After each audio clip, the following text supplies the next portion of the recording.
As horrible as the marathon bombings were, they left the impression of a city united by grief for the victims, anger at the perpetrators, and a powerful determination to persevere. But for some residents of Boston's higher crime neighborhoods, that unity had its limits. In tonight's Focus Report, WGBH News reporter Adam Reilly looks at differing perceptions of the phrase, "One Boston." Bruce Wall is a pastor in Dorchester's Codman Square, a neighborhood long plagued by violence. When he heard about the marathon bombings, he was out of town. I was shocked. I wanted to ask my wife and children, can we turn around and go back? But we couldn't do it. Why did you want to go back? I wanted to go back because I wanted to figure out how we could help. But Wall's perspective shifted after Jahar Tsarnaev was captured. There were helicopters. The federal government got involved. The mayor actually came out of the hospital, and the police commissioner was wheeling him around. So I said, wow, they called a state of emergency, and look what happens when you shut the city down and you want to go after something.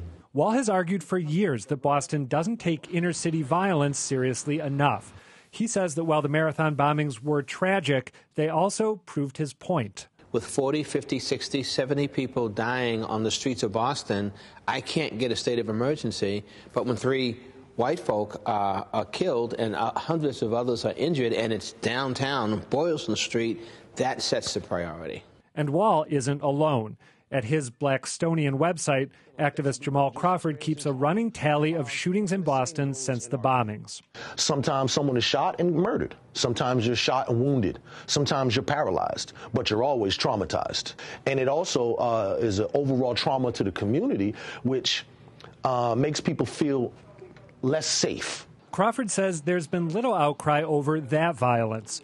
Ask him why, and his response is blunt. It really boils down to the fact that black and brown lives are not held on par with our white counterparts in this country, and certainly not in this city. But according to Mahzarin Banaji, a psychology professor at Harvard and the co-author of the book Blind Spot, deaths that are more public and horrific tend to attract more attention. Take as an example the Malaysian airline, the plane. Should the loss of those lives be so substantially greater than all of the other lives that are being lost at the same time, that did not happen in the context of something as sensational as a plane going missing? Banaji also cites tribalism, the ingrained tendency to value the lives of those we relate to more than the lives of those we don't. But she's sympathetic to Wall and Crawford's critique. The people who are raising this issue are doing us an enormous favor by putting in front of us something we simply can't disagree with, and that is that we don't care about some deaths and we care about other deaths. In the recent Boston mayor's race, that argument seemed to resonate. Here's then-candidate Marty Walsh during a debate at WGBH last fall. What happened Marathon Monday as well was a terrible, terrible tragedy for our city. And the outrage over that incident should be happening also in our neighborhoods. Parents are burying too many young people. Now Walsh is the mayor, and Crawford credits him for following through. Mayor Menino got out of office and never met with us. Already in the first month of Mayor Walsh's installment, we've already had conversations. Wall agrees, but adds that the people closest to urban violence need to shift their mindset too. Even black and brown people say, it does happen in our community, we expect it to happen in our community, and we are numb.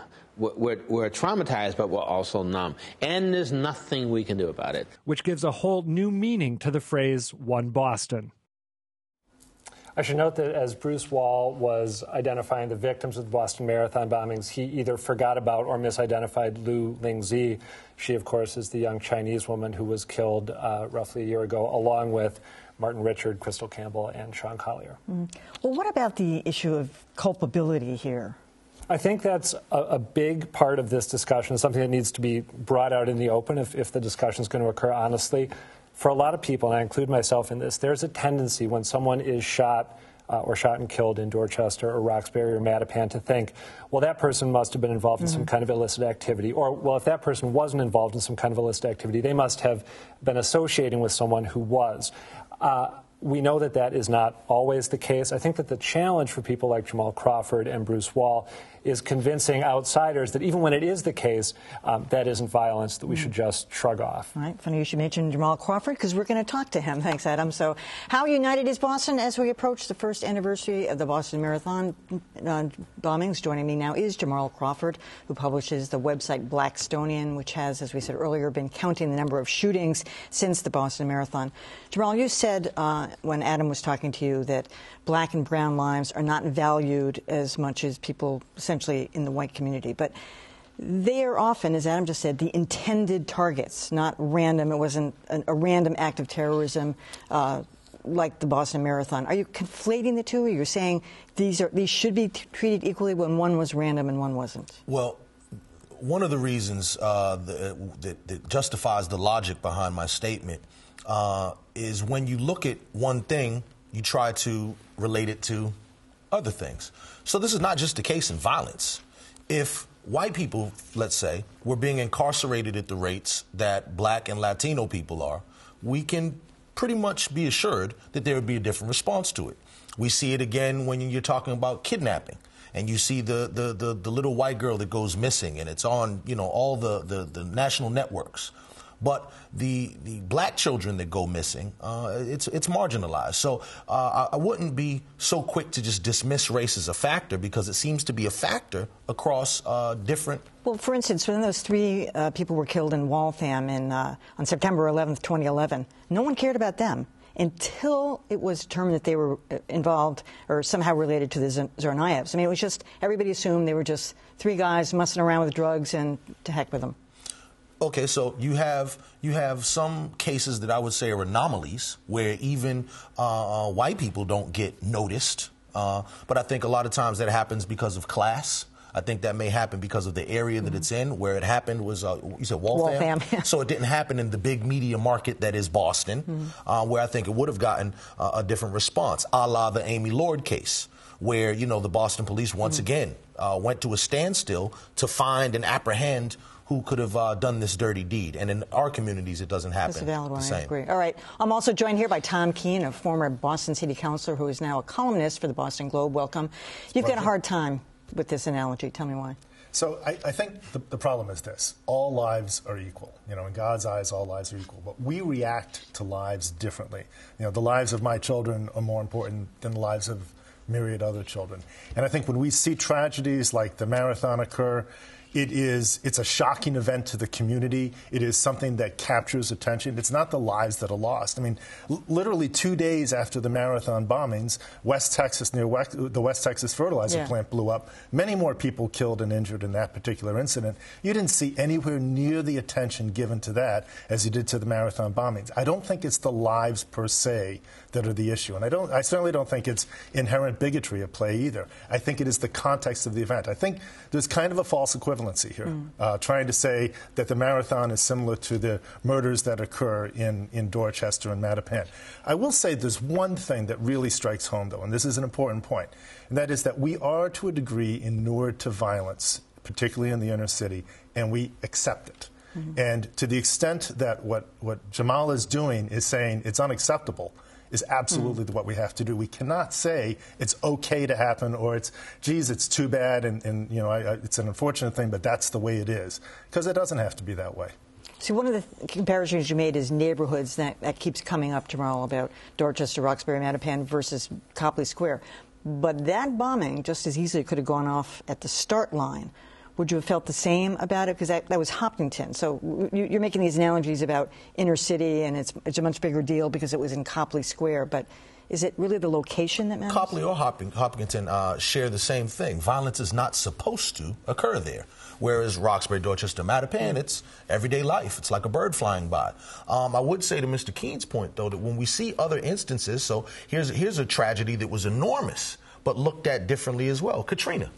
So we saw the devaluation of black and brown life again with Katrina, as opposed to I mean, I think maybe that criticism might apply to the president. The president, the governmental response. But it certainly did not apply to the media.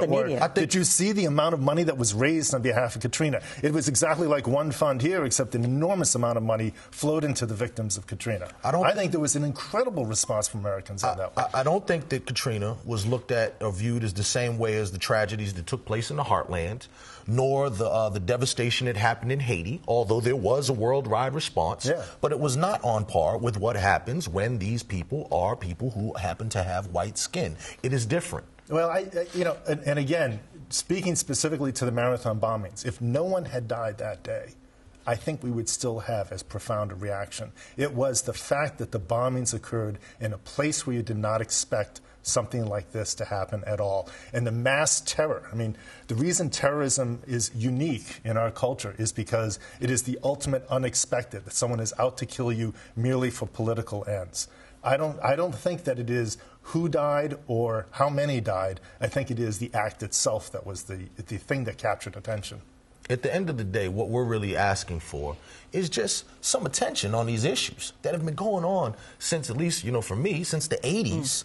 And it's like we have a very difficult time getting some substantial aid and relief from this what to me seems like it would be an easier problem to fix, which is the handgun violence in this very small and concentrated area in Boston. We're not talking about L.A., Detroit, or Chicago. This is Boston. So, and I agree with you. I just don't think the way you get there is by portraying this as an equivalency thing here. Boston homicides were, I think, 40 last year, total of 40 homicides last year, down from 58 the prior year. I think 4 years ago it was in the 70s. Mm-hmm. We're clearly making some progress here, not enough progress.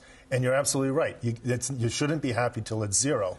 But I don't think that you get there by saying that somehow we paid too much attention to the marathon bombing. All right, Jamal, we're doing our part to keep this hot, and we've been promoting your website all year long, and we will continue to do so. All right, Jamal Crawford, Tom Keene, thanks. Pleasure.